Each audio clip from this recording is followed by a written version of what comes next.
أعوذ بالله من الشيطان الرجيم.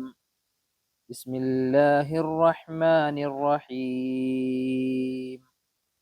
أفلم يروا إلى ما بين أيديهم وما خلفهم من السماء والأرض إن نشأ نخسف بهم الأرض أو نسقط عليهم كسفا من السماء إن في ذلك لآية لكل عبد منيب. ولقد آتينا داود منا فضلا يا جبال أوبي معه والطير وألن له الحديد أن اعمل سابغات وقدر في السرد واعملوا صالحا إني بما تعملون بصير. الحمد لله الذي معز من أطاع ومذل من أصاع.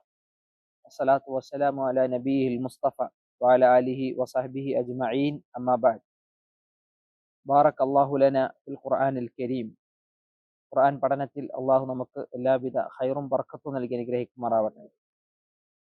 സൂറത്തു സബയിലെ 9, 10, 11 ആയത്തുകളാണ് നമ്മൾ ഇന്ന് പാരായണം ചെയ്തത്.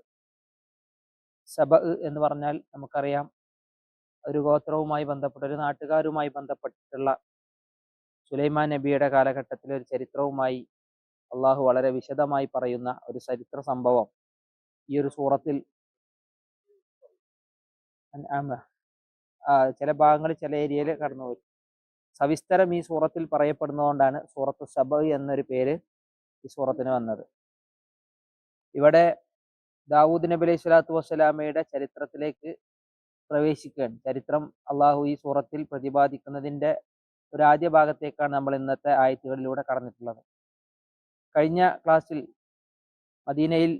മക്കയിൽ നബി സല്ലല്ലാഹു അലൈഹി വസല്ലമ നേരിടേണ്ടി വന്ന ശത്രുക്കളുടെ, അവിശ്വാസികളുടെ ഒരുപാട് വലിയ അപഹാസങ്ങളും പരിഹാസങ്ങളും അള്ളാഹു സൂചിപ്പിച്ചു. നബിക്ക് ഭ്രാന്താണെന്നും നബി നുണയനാണെന്നും എന്നൊക്കെ പറഞ്ഞ് നബി സല്ലല്ലാഹു അലൈഹി വസല്ലമയുടെ മേൽ, അള്ളാഹുവിൻ്റെ മേലൊക്കെ കള്ളം കെട്ടിച്ചമച്ച് ആഖിറത്തിൽ യാതൊരുവിധ വിശ്വാസവുമില്ലാതെ മക്കയിലെ മുശ്രിക്കീങ്ങൾ എന്ത് ചെയ്തു? വഴികേടിൽ ഇങ്ങനെ ഇറഞ്ഞാടുക. അപ്പൊ പറഞ്ഞു വല്ലലാലിൽ ബഈദ്, അതിവിദൂരമായ വഴികേടിൽ അവരിങ്ങനെ പ്രവേശിച്ചു കൊണ്ടിരിക്കുകയാണ്. പക്ഷേ അള്ളാഹു മക്കയിലെ അവിശ്വാസികൾക്ക് മാത്രമല്ല, ലോകത്ത് അള്ളാഹുവിൽ പങ്കു ചേർക്കുന്ന, ഇനി അള്ളാഹു ഇല്ല എന്നുള്ള നിലക്ക് ദൈവനിഷേധം നടത്തുന്ന ആളുകൾക്ക് അള്ളാഹു നൽകുന്ന, ചിന്തിക്കാൻ ഉതകുന്ന റബ്ബിന്റെ ദൃഷ്ടാന്തങ്ങളെ സംബന്ധിച്ച് റബ്ബ് ഓർമ്മിപ്പിക്കാൻ. കാരണം റബ്ബുണ്ട്, അള്ളാഹ് ഉണ്ട് എന്നുള്ള റബ്ബിന്റെ ചില തെളിവുകൾ അള്ളാഹ് പറയുന്നു. അഫലം യറൗ, അവർ കണ്ടിട്ടില്ലേ, അവർ കാണുന്നില്ലേ, ഇലാ മാ ബൈന ഐദീഹിം വമാ ഖൽഫഹും മിനസ് സമാഇ വൽ അർദ്, അവരുടെ മുന്നിലും അവരുടെ പിന്നിലുമൊക്കെയായി ആകാശങ്ങളിൽ നിന്നും ഭൂമിയിൽ നിന്നും അവരൊന്നും കാണുന്നില്ലേ? അപ്പൊ അള്ളാഹു ഉണ്ട്, പ്രപഞ്ചത്തിനൊരു സൃഷ്ടാവുണ്ട്, ഒരു റബ്ബുണ്ട്, ഒരു ഖാലിഖുണ്ട് എന്നുള്ളതിന് ഏറ്റവും വലിയ അടയാളം അള്ളാഹ് പറഞ്ഞു കൊടുക്കാൻ. മുന്നിൽ നോക്കിയാലും പിന്നിൽ നോക്കിയാലും ആകാശവും ഭൂമിയും അവർ കാണുന്നില്ലേ? ആകാശവും ഭൂമിയും മാത്രമല്ല, അതിലെന്തെല്ലാം അള്ളാഹു സൃഷ്ടിച്ചു വെച്ചിട്ടുണ്ട്. അപ്പോൾ ഒരു സൃഷ്ടിജാലങ്ങൾ ഒരു സൃഷ്ടാവിനെ സംബന്ധിച്ച് ഓർമ്മിപ്പിക്കുമെന്നുള്ളത് ഒരു യാഥാർത്ഥ്യമാണ്. വലൈക്കും അസ്സലാം വറഹ്മത്തുള്ളാ. പല ആളുകളും ദൈവനിഷേധത്തെ, അല്ലെ അഹങ്കാരത്തിന്റെ ഉത്തുംഗതയിൽ ദൈവത്തെ നിഷേധിക്കുമ്പോൾ, അള്ളാഹുവിനെ നിഷേധിക്കുമ്പോൾ, അള്ളാഹുവിന്റെ സൃഷ്ടിജാലങ്ങളിലേക്ക് നോക്കാനാ അള്ളാഹ് പഠിപ്പിച്ചു കൊടുക്കുന്നത്. ഈ അള്ളാഹുവിനെ നിഷേധിക്കുക അല്ലെങ്കിൽ ദൈവത്തെ നിഷേധിക്കുക എന്ന് പറഞ്ഞത് ഇന്നത്തെ കാലത്ത് മാത്രമല്ല, പണ്ടും അങ്ങനെ തന്നെയാണ്. ഉലമാക്കളുടെ കാലഘട്ടത്തിലും യുക്തിയില്ലാത്ത യുക്തിവാദികൾ നിറഞ്ഞാടിയത് കാണാം. അന്നൊക്കെ മദ്ഹബിന്റെ മഹാപണ്ഡിതന്മാർ ഇമാം അബു ഹനീഫയെ പോലെ, ഇമാം മാലിക്കിനെ പോലെ, ഇമാം ഷാഫിയെ പോലെ, ഇമാം അഹ്മദ് ബിൻ ഹംബൽ റഹിമഹുമുള്ള, ഇവരൊക്കെ പോലെയുള്ള മഹാപണ്ഡിതന്മാർ അന്നത്തെ യുക്തിവാദികൾക്ക് വളരെ മനസ്സിലാകാനുള്ള പാകത്തിൽ, കാര്യങ്ങൾ ഗ്രഹിക്കാനുള്ള പാകത്തിൽ മറുപടി കൊടുത്ത് കാണാം. ദൈവമില്ല എന്ന് പറഞ്ഞപ്പോ അല്ലെ, മഹാനായ ഇമാം അഹ്മദ് ബിൻ ഹംബൽ റഹിമഹുല്ലാഹ വിശദീകരിച്ചത് ഒരു കോഴിമുട്ടയുടെ ഉദാഹരണമാണ്. വെളുത്ത പുറത്ത് മുഴുവൻ നല്ല വെളുത്ത വെള്ളി കളറുള്ള, അതിന്റെ ഉള്ളിൽ നല്ല സ്വർണ്ണ കളറുള്ള കോഴിമുട്ടയുടെ ആ ഒരു ഇതിനെ സംബന്ധിച്ച് പറയുന്നു. എന്നിട്ട് അതിൽ നിന്ന് അതിനെ പൊട്ടിത്തെറിപ്പിച്ചിട്ട് ഒരു ജീവൻ തുടിക്കുന്ന ഒരു കുഞ്ഞ് ജീവി പുറത്തേക്ക് വരിക എന്ന് പറയുമ്പോൾ അതൊക്കെ തന്നാലുണ്ടാവാന്നത് വിഡ്ഢിത്തമാണ്. അബു ഹനീഫ റഹ്മത്തുള്ളാഹി അലൈഹിയോട് ദൈവമില്ല, അള്ളാഹു ഇല്ല എന്നൊക്കെ പല ആളുകൾ പറഞ്ഞപ്പോൾ ഇമാം അബു ഹനീഫ പറഞ്ഞു, കുറച്ചു നേരം അവിടെ നിൽക്കും, ഞാൻ ഒരു യാത്രയെ സംബന്ധിച്ച് ആലോചിക്കുകയാണ്. യാത്രയിൽ ഇങ്ങനെ വരുമ്പോൾ ഒരു കപ്പലിൽ ആരുമില്ല, കപ്പലിൽ നിറയെ ചരക്കുകളാണ്. പക്ഷെ തിരമാലകളെ പിളർത്തി ആ കപ്പൽ ഇങ്ങനെ സ്വയം മുന്നോട്ട് ഇങ്ങനെ പോകുന്നത് കണ്ടപ്പോൾ വല്ലാതെ അത്ഭുതം തോന്നി എന്ന് പറഞ്ഞപ്പോൾ ചുറ്റിലുണ്ടായിരുന്ന ആളുകൾ പറഞ്ഞു, ബുദ്ധിയുള്ള ആളുകൾ ആരും അത് വിശ്വസിക്കൂല. ചരക്കുകൾ നിറക്കപ്പെട്ട ഒരു കപ്പലൊരിക്കലും തിരമാലകളെ കീറി മുറിച്ച് കടന്നു വരൂല എന്ന് പറഞ്ഞപ്പോൾ വളരെ പുഞ്ചിരിയോടെ ഇമാം അബൂ ഹനീഫ റഹ്മത്തുള്ളാഹി അലൈഹി പറഞ്ഞു, ഈ പ്രപഞ്ചവും ഈ ആകാശവും ഈ ഭൂമിയിലും ഇതിലുള്ളതുമൊക്കെ തന്നാലുണ്ടായി എന്നാണോ നിങ്ങൾ വിശ്വസിക്കുന്നത്? ഇതിൻ്റെയൊക്കെ പിന്നിൽ ഒരു ഖാലിഖുണ്ട് എന്നാണ്. ഒരു നടന്നു പോകുന്ന ഒരു വഴിയിൽ ഒട്ടകത്തിന്റെ കാൽപാദം കണ്ടാൽ ആ കാൽപാദം മുന്നേ നടന്നു പോയ ഒരു ഒട്ടകത്തെ സൂചിപ്പിക്കുമെന്നാണ്. അൽ ബഅറത്തു തദുല്ലു അലൽ ബഈർ, ഒരു ഒട്ടകക്കാഷ്ടം മുമ്പ് ഒട്ടകം അവിടെ ഉണ്ട് എന്നുള്ളതിനെ സൂചിപ്പിക്കുന്നതാണെങ്കിൽ ഇവിടെ റബ്ബ് സൃഷ്ടിച്ചു വെച്ച ഓരോ സൃഷ്ടിജാലങ്ങളിലും അള്ളാഹുവിന്റെ കയ്യൊപ്പും അള്ളാഹുവിന്റെ സൃഷ്ടി വൈഭവവും കാണാമെന്നാണ്. അപ്പൊ ഇവിടെ മക്കക്കാരുടെ ചിന്താമണ്ഡലങ്ങളെ റബ്ബ് ഉണർത്തുകയാണ്. മുന്നിൽ നോക്കിയാലും പിന്നിൽ നോക്കിയാലും ആകാശ ഭൂമികളെ അവർ കാണുന്നില്ലേ? അല്ലെ, ആകാശത്തുള്ളതും ഭൂമിയിലുള്ളതും അവർക്ക് കാണുന്നില്ലേ? റബ്ബ് പറയാൻ നാം ഉദ്ദേശിച്ചിരുന്നുവെങ്കിൽ നഖ്സിഫ് ബിഹിമുൽ അർദ്, എന്താ ഖസഫ യഖ്സിഫു എന്ന് പറഞ്ഞാൽ ഭൂമിയിലേക്ക് ആഴ്ത്തി കളയാന്നാണ്. ഖാറൂൻ എന്ന ധനാഢ്യനെ ബിഹി വ ബിദാരിഹി, നാം അവനെയും അവന്റെ കുടുംബത്തെയും ഭൂമിന്റെ ഉള്ളിലേക്ക് ആഴ്ത്തി കളഞ്ഞു എന്ന് പറഞ്ഞു. അവിടെ റബ്ബ് ഉപയോഗിച്ച വാക്കാണ് ഖസഫ യഖ്സിഫു എന്ന വാക്ക്. ഇവിടെ റബ്ബ് പറയാം, മക്കക്കാരായ ആളുകൾ അള്ളാഹുവിനെ നിഷേധിച്ച് മുശ്രിക്കുകൾ നബിനെ പരിഹസിച്ച് അവർ പരിഹാസത്തിൽ തുടരുകയാണെങ്കിൽ ഞാൻ ഉദ്ദേശിച്ചിരുന്നുവെങ്കിൽ അവരെ ഭൂമിയിലേക്ക് എനിക്ക് ആഴ്ത്തി കളയാമായിരുന്നു. ഔ നുസ്കിത് അലൈഹിം കിസഫം മിനസ്സമാ, അല്ലെങ്കിൽ പോട്ടെ ആകാശത്ത് നിന്ന് അവരുടെ മേൽ ചില കഷ്ണങ്ങൾ, അതായത് ശിക്ഷകളുടെ കഷ്ണങ്ങളെ എനിക്ക് എന്ത് ചെയ്യാമായിരുന്നു? അവരുടെ മേൽ വർഷിപ്പിക്കാമായിരുന്നു. കിസഫൻ എന്നാണ് ഇവിടെ ഉദ്ദേശം. കിതഅൻ, കഷ്ണങ്ങൾ, പീസുകൾക്കാണ് പറയാം. അപ്പോൾ ആകാശത്തിന് ഇടിവാളുകളുടെ കഷ്ണങ്ങൾ, അതല്ലെങ്കിൽ അവന്റെ ശിക്ഷയുടെ കഷ്ണങ്ങൾ ആകാശത്ത് നിന്ന് എനിക്ക് പെയ്യിക്കാമായിരുന്നു, അല്ലെങ്കിൽ ഭൂമിയിലേക്ക് അവർ ആഴ്ത്തി കളയാമായിരുന്നു. അവരുടെ മുന്നിൽ നോക്കിയാലും പിന്നിൽ നോക്കിയാലും കാണാൻ കഴിയുന്ന ആകാശവും ഭൂമിയും അള്ളാഹുവിനെ ഓർമ്മിപ്പിക്കുന്നില്ലേ എന്നാണ് റബ്ബ് അവിടെ സൂചിപ്പിക്കുന്നത്. റബ്ബ് ആയത്ത് നിർത്തിയതൊക്കെ ഇന്ന ഫീ ദാലിക ലആയ, തീർച്ചയായും ഈ ആകാശങ്ങളിലും ഭൂമിയിലുമൊക്കെ ഒരായത്തുണ്ട്, ദൃഷ്ടാന്തമുണ്ട്, ചിന്തിക്കാനുള്ള വകയുണ്ട്. ആർക്ക്? ലികുല്ലി അബ്ദിൻ മുനീബ്, മുനീബായ ഒരു ദാസന്, റബ്ബിലേക്ക് അനാബ യുനീബ് എന്നൊക്കെ പറഞ്ഞു കഴിഞ്ഞാൽ നന്നായിട്ട് ഖേദിച്ച് മടങ്ങുന്ന, അല്ലെങ്കിൽ റബ്ബിലേക്ക് ഏറെ പ്രതീക്ഷയോടുകൂടി റബ്ബിലേക്ക് അടുക്കുന്ന ഒരു ദാസന്, ഒരു ദൈവദാസന്, അള്ളാഹുവിന്റെ ഒരു അടിമക്ക് ഈ കാണുന്ന സൃഷ്ടിജാലങ്ങളിൽ വൈഭവങ്ങളിൽ ആലോചിക്കാനും ചിന്തിക്കാനും ഏറെയുണ്ട് എന്നാണ്. അള്ളാന്റെ കഴിവ് മനസ്സിലാവാൻ അത് മതി. ആകാശവും ഭൂമിയും, ആകാശത്തിൽ മിന്നിത്തിളങ്ങുന്ന നക്ഷത്രങ്ങളും ഭൂമിയിൽ ഇങ്ങനെ ഉയർന്നു നിൽക്കുന്ന അമ്പരചുംബിരികളായ പർവ്വതങ്ങളും മലകളും നദികളും പുഴകളും ഒക്കെ അള്ളാഹുവിന്റെ മഹാസൃഷ്ടി വൈഭവങ്ങളാണ്.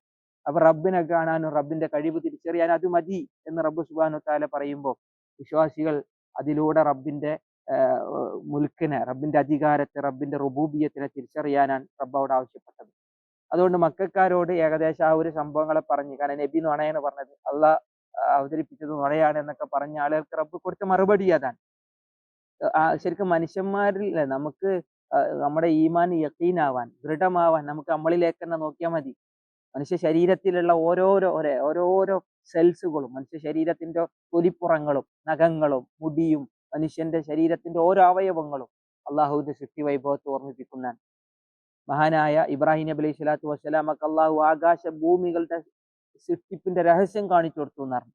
വനുരി, അള്ളാഹു നാം അവനക്ക് കാണിച്ചു കൊടുത്തു. എന്തിന്? ലിയകൂന മിനൽ മൂഖിനീൻ, ഇബ്രാഹിം നബിക്ക് യഖീൻ ഉണ്ടാവാൻ. ഈമാൻ ഇല്ലാഞ്ഞിട്ടല്ല, യഖീൻ ഇല്ലാഞ്ഞിട്ടുമല്ല, പക്ഷെ കൂടുതൽ ഈമാൻ ശക്തമാവാൻ എന്ത് ചെയ്തു? ആകാശഭൂമികളുടെ രഹസ്യങ്ങൾ കാണിച്ചു കൊടുത്തു എന്നാണ്. റബ്ബിന്റെ മുൽക്കിന്റെ, അധികാരത്തിന്റെ നിഗൂഢമായ രഹസ്യങ്ങൾ അള്ളാഹ് കാണിച്ചു കൊടുത്തു എന്നാണ്. അപ്പൊ ഒരു മനുഷ്യനെ സംബന്ധിച്ചിടത്തോളം സൃഷ്ടിജാലങ്ങളിലേക്ക് നോക്കി റബ്ബിന്റെ സൃഷ്ടി വൈഭവത്തെ സംബന്ധിച്ച് ആലോചിക്കുകയാണെങ്കിൽ, ചിന്തിക്കുകയാണെങ്കിൽ അവനക്ക് ഈമാൻ വർദ്ധിക്കും. അവന്റെ മനസ്സിലുള്ള വിശ്വാസത്തിന് വർധനവ് വരും, അതിന് ശക്തി വരും എന്നാണ് അള്ളാഹുവിടെ ഓർമ്മിപ്പിച്ചത്. മനുഷ്യനെ സൃഷ്ടിക്കുന്നതിനേക്കാൾ ഏറ്റവും വലിയ കാര്യമാണ് ആകാശഭൂമികളെ സൃഷ്ടിക്കാൻ. സൂറത്ത് ഗാഫിറിൽ അള്ളാഹ് പറഞ്ഞു, ആകാശഭൂമികളുടെ സൃഷ്ടിപ്പിനേക്കാൾ ഏറ്റവും വലിയ, മനുഷ്യന്റെ സൃഷ്ടിപ്പിനേക്കാൾ ഏറ്റവും വലുതാണ് ഖൽഖുസ് സമാവാതി വൽ അർദ്, ഖൽഖും മിൻ ഖൽഖിന്നാസ് അക്ബറു മിൻ ഖൽഖിന്നാസ്. ജനങ്ങളെ സൃഷ്ടിക്കുന്നതിനേക്കാൾ വലിയ വമ്പിച്ച കാര്യമാണ് ആകാശങ്ങളെയും ഭൂമിയെയും സൃഷ്ടിക്കാൻ പറയുന്നത്. അപ്പൊ അതിൽ തന്നെ അതിന്റെ വൈഭവങ്ങൾ, അതിലുള്ള വിവിധങ്ങളായ റബ്ബിന്റെ കഴിവുകളെ തിരിച്ചറിയുമ്പോൾ മുഅ്മിന്റെ മനസ്സിൽ ഈമാൻ വരും. അവൻ പറയും, സുബ്ഹാനല്ലാഹ് മാ ഖലഖത ഹാദാ ബാത്തില, ഇതൊന്നും വെറുതെ പഠിച്ചതല്ല, ഇത് വെറുതെ ഒന്നും സൃഷ്ടിച്ചതല്ല, നീ അത്ര പരിശുദ്ധൻ എന്ന് പറഞ്ഞു പോകുമെന്നാണ്. ആ റബ്ബിന്റെ ഉപദേശവും നിർദ്ദേശവും അവിടെ കഴിഞ്ഞിട്ട് ഇനി ചിന്താമണ്ഡലങ്ങളെ റബ്ബ് ഉണർത്തുന്നത് ചില ചരിത്രങ്ങൾ പറഞ്ഞിട്ടാണ്. മക്കിയായ സൂറത്തുകൾക്ക് ഒരു പ്രത്യേകത ഉണ്ട്. മുൻകഴിഞ്ഞു പോയ അമ്പിയാക്കളുടെ, മുൻകഴിഞ്ഞു പോയ ജനതകളുടെ ചരിത്രം അല്ലാഹ് എന്ത് ചെയ്യും, മക്കിയായ നബിയുടെ ഹിജറക്ക് മുമ്പ് അവതരിച്ച 13 വർഷക്കാലത്തെ ആയത്തുകളിൽ നമുക്കത് നിറഞ്ഞു നിൽക്കുന്നത് കാണാം. കാരണം അത് ഒന്നും കൂടി വിശ്വാസത്തെ വർദ്ധിപ്പിക്കുന്നതാണ്. റബ്ബ് പറയുന്നു, വലഖദ് ആതൈന, തീർച്ചയായും നാം നൽകി. ആറ്റ എന്ന് പറഞ്ഞാൽ നാം നൽകി. ദാവൂദ, ആർക്ക്? ദാവൂദിന്. അപ്പൊ ദാവൂദ് എന്ന അള്ളാഹുവിന്റെ പ്രവാചകനെ സംബന്ധിച്ച്, ദാവൂദ് നബി അലൈഹി സ്വലാത്തു വസ്സലാമിയെ സംബന്ധിച്ച് റബ്ബ് പറയും, ദാവൂദിന് നാം നൽകി, മിന്ന, നമ്മിൽ നിന്നും, ഫദ്ലൻ, ഫദ്ൽ എന്ന് പറഞ്ഞാൽ ഔദാര്യം, നമ്മിൽ നിന്ന് അനുഗ്രഹങ്ങൾ, മുതൽ, അല്ലെ, മുതലുകൾ കുറെ ഞാൻ ദാവൂദിന് കൊടുത്തു. എന്താണ് ഇനി റബ്ബ് പറയാം, റബ്ബ് അവിടെ കൊടുത്ത ചില വിശിഷ്ടങ്ങളായ, ദാവൂദ് നബിക്ക് അള്ളാഹ് കൊടുത്ത ചില വിശിഷ്ടങ്ങളായ മോജിസത്തിനാണ്. യാ ജിബാലു ഔവിബി മഅഹു വത്തൈർ വഅലന്നാ ലഹുൽ ഹദീദ്. യാ ജിബാലു, ജിബാൽ ജബലുൻ ജംഉ ജിബാൽ, പർവ്വതങ്ങളെ, ഔവിബി, ഔവിബി എന്ന് പറഞ്ഞാൽ നിങ്ങൾ പ്രകീർത്തിച്ചു കൊണ്ടിരിക്കുക. ശരിക്ക് ആബ, മആബ് എന്നൊക്കെ പറഞ്ഞു കഴിഞ്ഞാൽ മടങ്ങുക എന്നാണ് അർത്ഥം. സുമ്മ ഇന്ന ഇലൈന ഇയാബഹും നേട്ടില്ലേ, നമ്മുടെ സൂറത്ത് ഗാശിയയിൽ പറയും, പിന്നെ അവരുടെ മടക്കം നമ്മളിലേക്കാണ്. ഇയാബ്, മആബ് എന്നൊക്കെ പറഞ്ഞാൽ മടങ്ങുക എന്നാണ്. അതിൽ നിന്നുണ്ടായ ഒരു പദമാണ് ഔവിബ്, ഔവിബ്, ഔവിബ്, ഔവിബ, ഔവിബു എന്നാണ്. ഇവിടെ ജിബാൽ എന്നുള്ളത് മുഅന്നസ് ആയതുകൊണ്ടാണ് ഔവിബി എന്ന് പറഞ്ഞത്. നിങ്ങൾ എന്ത് ചെയ്യുക, മടക്കിക്കൊണ്ടേയിരിക്കുക, അതായത് ആവർത്തിച്ചു കൊണ്ടിരിക്കുക. അവബ യുഅവിബ് എന്നാണ് ഇർജാ എന്നർത്ഥം. അഥവാ തസ്ബീഹ് ഒരിക്കൽ ചൊല്ലി പിന്നെയും പിന്നെയും മടക്കി ചൊല്ലൂലെ, ആണ് പ്രകീർത്തനങ്ങളെ മടക്കിക്കൊണ്ടിരിക്കുക എന്നാണ് അതിനർത്ഥം. മലകളോട് റബ്ബ് പറയാൻ, മലകളെ നിങ്ങൾ പ്രകീർത്തനങ്ങളെ മടക്കിക്കൊണ്ടിരിക്കുക, വീണ്ടും വീണ്ടും ചൊല്ലിക്കൊണ്ടിരിക്കുക, തസ്ബീഹ് ചൊല്ലിക്കൊണ്ടിരിക്കുക, സുബ്ഹാനല്ലാഹ് എന്ന് പറഞ്ഞുകൊണ്ടിരിക്കുക. ശരിക്കും ഈ മലകളും ഇലകളും ഇവിടെയുള്ള മരങ്ങളും ഒക്കെ റബ്ബിനെ പ്രകീർത്തിക്കുന്നു എന്നാണ്. പക്ഷെ ലാ തഫ്ഖഹൂന തസ്ബീഹഹും, റബ്ബ് പറയുന്നു അവരുടെ തസ്ബീഹ് എങ്ങനെയെന്ന് നിങ്ങളുടെ ബുദ്ധികൾ കൊണ്ട് നിങ്ങൾക്ക് എന്ത് ചെയ്യാൻ പറ്റൂല, ചിന്തിക്കാൻ കഴിയൂല. വഇൻ മിൻ ശൈഇൻ ഇല്ലാ യുസബ്ബിഹു ബിഹംദിഹി, പ്രപഞ്ചത്തിൽ ഒന്നും അള്ളാഹുവിനെ പ്രകീർത്തിക്കാത്തതായിട്ടില്ല എന്ന് പറഞ്ഞു. ഇവിടെയുള്ള എല്ലാ ജീവജാലങ്ങളും സർവ്വചരാചരങ്ങളും അള്ളാഹുവിന് തസ്ബീഹ് ചെയ്യുന്നു എന്നാണ് അള്ളാഹ് വിശുദ്ധ ഖുർആനിൽ പറഞ്ഞത്. റബ്ബ് പറഞ്ഞു വലാകിൻ ലാ തഫ്ഖഹൂന തസ്ബീഹഹും, പക്ഷെ അവരെങ്ങനെയാണ് ഈ തസ്ബീഹ് നടത്തുക എന്നുള്ളത് നമ്മുടെ ബുദ്ധികൾ കൊണ്ട് എന്ത് ചെയ്യാൻ പറ്റൂല, നമുക്ക് ഫിഖ് ചെയ്യാൻ പറ്റൂല, മനസ്സിലാക്കാൻ പറ്റൂല. പക്ഷെ അത് തസ്ബീഹ് ചെയ്യുന്നതാണ്. ഇവിടെ തസ്ബീഹ് ചെയ്യാൻ വേണ്ടി റബ്ബ് ആവശ്യപ്പെടുകയാണ്. ആരോട്? ജബലുകളോട്, പർവ്വതങ്ങളോട്. യാ ജിബാലു ഔവിബി, ആരോടൊപ്പം? മഅഹു, ദാവൂദിനൊപ്പം, ദാവൂദ് നബിയോടൊപ്പം തസ്ബീഹ് ഇങ്ങനെ ചെല്ലുക. അത് മലകളോട് മാത്രമല്ല, വത്തൈർ, പക്ഷികളോട്, പക്ഷികളെ, മലകളെ നിങ്ങൾ അദ്ദേഹത്തോടൊപ്പം പ്രകീർത്തനം ചൊല്ലിക്കൊണ്ടിരിക്കുക, പ്രകീർത്തനം ചെയ്തുകൊണ്ടിരിക്കുക എന്ന് പറയുമ്പോൾ അതിന്റെ തഫ്സീറുകളിലൊക്കെ മഹാമുഫസ്സിറുകളൊക്കെ രേഖപ്പെടുത്തി, മഹാനായ ദാവൂദ് നബി അലൈഹി സ്വലാത്തു വസ്സലാമയുടെ തസ്ബീഹുകൾ വളരെ സ്വര മാധുര്യത്താൽ നിറഞ്ഞതായിരുന്നു. നല്ല ശബ്ദ സൗന്ദര്യത്തിൽ ആളുകളെ സ്വാധീനിക്കുന്ന, അല്ലെങ്കിൽ ആളുകൾക്ക് ഇമ്പമുണ്ടാക്കുന്ന നല്ല ശബ്ദ മാധുര്യമായിരുന്നു ദാവൂദ് നബി അലൈഹി സ്വലാത്തു വസ്സലാമക്ക്. അത് അള്ളാഹ് കൊടുത്തൊരു അനുഗ്രഹം കൂടിയാണ്. ദാവൂദ് നബി തസ്ബീഹുകൾ അള്ളാഹുവിനെ വാഴ്ത്തിക്കൊണ്ടിരിക്കുമ്പോൾ, റബ്ബിനെ പ്രകീർത്തിച്ചു കൊണ്ടിരിക്കുമ്പോൾ മലകളും കിളികളും അദ്ദേഹത്തിന്റെ അരികിൽ വന്ന് നിറഞ്ഞു നിന്ന് പ്രകീർത്തനം ആരംഭിക്കാറുണ്ടായിരുന്നു എന്നാണ്. അതൊരു മുഅ്ജിസത്തായിട്ട് ദാവൂദ് നബിക്ക് അള്ളാഹ് കൊടുത്തൊരു ആദരവായിട്ട് കാണാം. നബി സല്ലല്ലാഹു അലൈഹി വസല്ലം ഒരു ഹദീസിലുണ്ട്, അബൂ മൂസൽ അശ്അരി റളിയല്ലാഹു അൻഹു, ഇവിടെ ഒരു സഹാബിയാണ്. അബൂ മൂസൽ അശ്അരി റളിയല്ലാഹു അൻഹുവിന് ഭയങ്കര നല്ല ശബ്ദതാളവും നല്ല രാഗവും ഉണ്ടായിരുന്നു എന്നാണ്. ഒരിക്കൽ റസൂലുള്ളാഹി പറഞ്ഞു, ദാവൂദിന്റെ കുടുംബത്തിന് കൊടുത്ത ശബ്ദ സൗന്ദര്യം അബൂ മൂസ നിനക്ക് അള്ളാഹു നൽകിയിരിക്കുന്നു എന്നാണ്. മിസ്മാർ മസാമീരി ദാവൂദ് എന്നാണ് ആ ഒരു വീണയുടെ താളം. വീണയുടെ താളം എന്നാണ് ശരിക്കും മിസ്മാർ എന്ന് പറയാം. ഈ താളം നിന്റെ ശബ്ദത്തിനുണ്ട് എന്ന് അബൂ മൂസയോട് ഒരിക്കൽ റസൂൽ പറഞ്ഞു. അത് ദാവൂദ് നബിക്ക് അള്ളാഹ് കൊടുത്തതാണ് എന്നൊരു ഹദീസിൽ കാണാം. അപ്പൊ ഈ ആയത്തും ആ നബിയുടെ ഹദീസുകൾക്ക് നോക്കി, ദാവൂദ് നബിക്ക് അള്ളാഹു കൊടുത്ത ഏറ്റവും വലിയ അനുഗ്രഹങ്ങളിൽ ഒന്നായിരുന്നു എന്താണ് ആ കാറ്റിനെ പർവ്വതങ്ങളും അതുപോലെ തന്നെ കിളികളും മറ്റുള്ള എല്ലാവിധ പറവകളുമൊക്കെ ദാവൂദ് നബിയോടൊപ്പം തസ്ബീഹ് ചെയ്യുക എന്ന് പറഞ്ഞത്.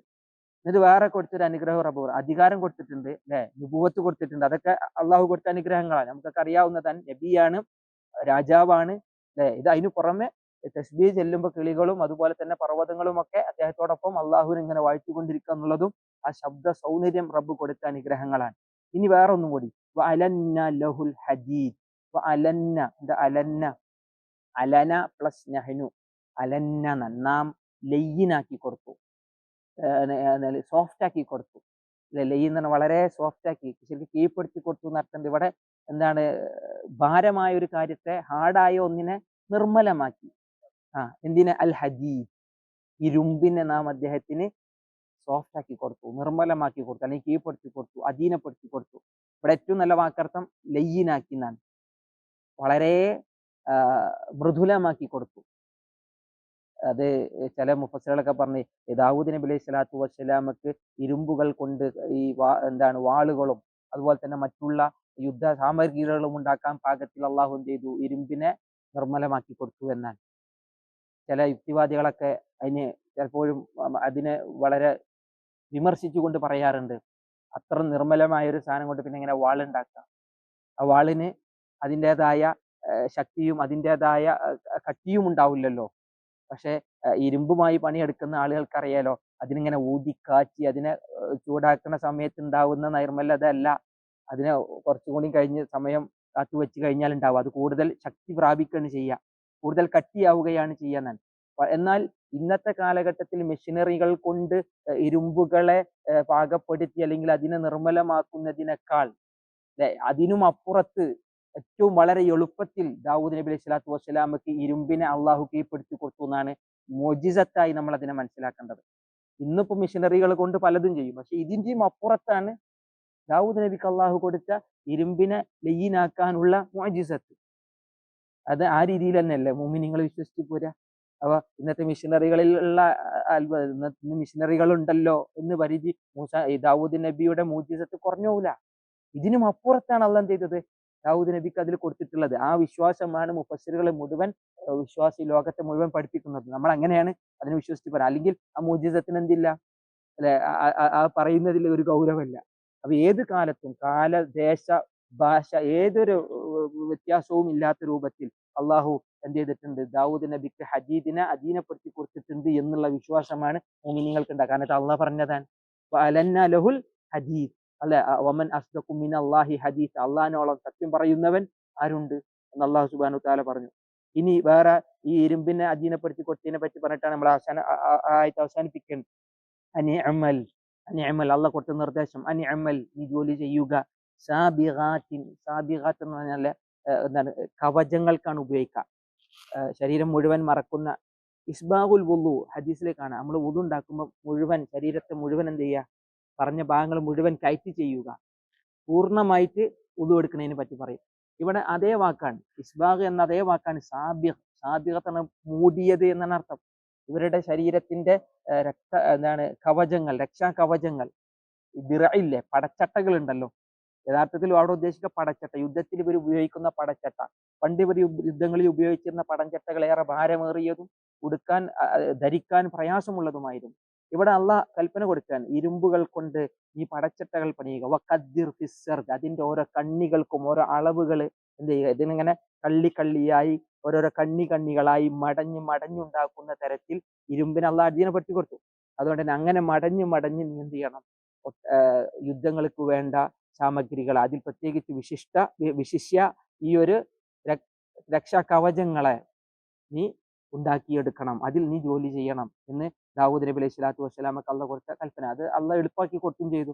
ദാവൂദ് നബി അലൈഹി സ്വലാത്തു വസ്സലാമ അന്നത്തെ നമ്മൾ പറഞ്ഞു രാജാവാണ്, അധികാരിയാണ്. അന്ന് പല രാജ്യങ്ങളോടും പല നാടുകളോടും ഉണ്ടായിരുന്ന അള്ളാഹുവിന്റെ മാർഗത്തിലുള്ള ജിഹാദിൽ പങ്കെടുക്കുന്ന ആളുകൾക്ക് അവരുടെ ശരീരത്തിൽ ഉപയോഗിക്കാനുള്ള രക്ഷാകവചം, പടച്ചട്ട, ആ പടച്ചട്ട എങ്ങനെ അതിനെ നിർമ്മിക്കണം, അതിന് എങ്ങനെ അളവുകൾ നിശ്ചയിക്കണം എന്നുള്ളത് റബ്ബിന്റെ കൽപ്പനയാണ്.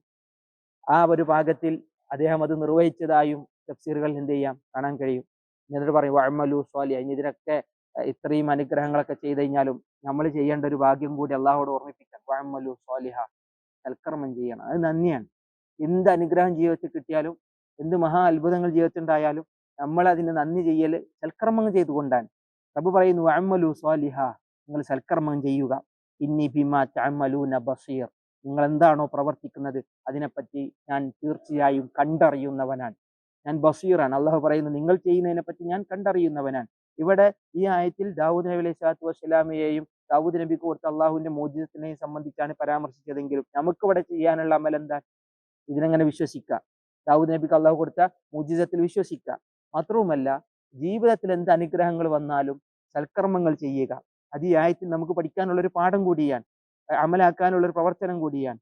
ഇനി ഇവിടെ നിന്ന് അങ്ങോട്ട് ദാവൂദ് നബിയുടെ മകൻ സുലൈമാൻ നബി അലൈഹി സ്വലാത്തു വസ്സലാമക്ക് അള്ളാഹു കൊടുത്ത അനുഗ്രഹങ്ങളെ സംബന്ധിച്ചാണ് റബ്ബിന്റെ സംസാരം മുഴുവൻ കടന്നു പോകുന്നത്.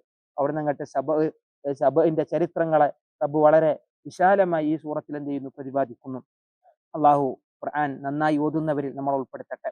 അല്ലെ, ഖുർആനിലൂടെ അള്ളാഹുവിലെ വിശ്വാസം വർദ്ധിക്കുന്നവരിൽ അള്ളാഹു നമ്മൾ ഉൾപ്പെടുത്തട്ടെ.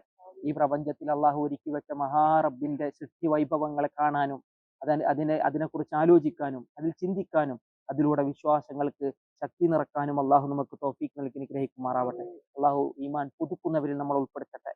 ഈമാൻ ചോർന്നു പോകുന്നവരിൽ നിന്ന് അള്ളാഹു നമ്മളെ കാത്തുരക്ഷിക്കുമാറാവട്ടെ. അള്ളാഹു സുബ്ഹാനഹു വ തആല നിഫാഖിൽ നിന്നും കുഫറിൽ നിന്നും നമ്മളെ കാത്തുരക്ഷിക്കുമാറാവട്ടെ.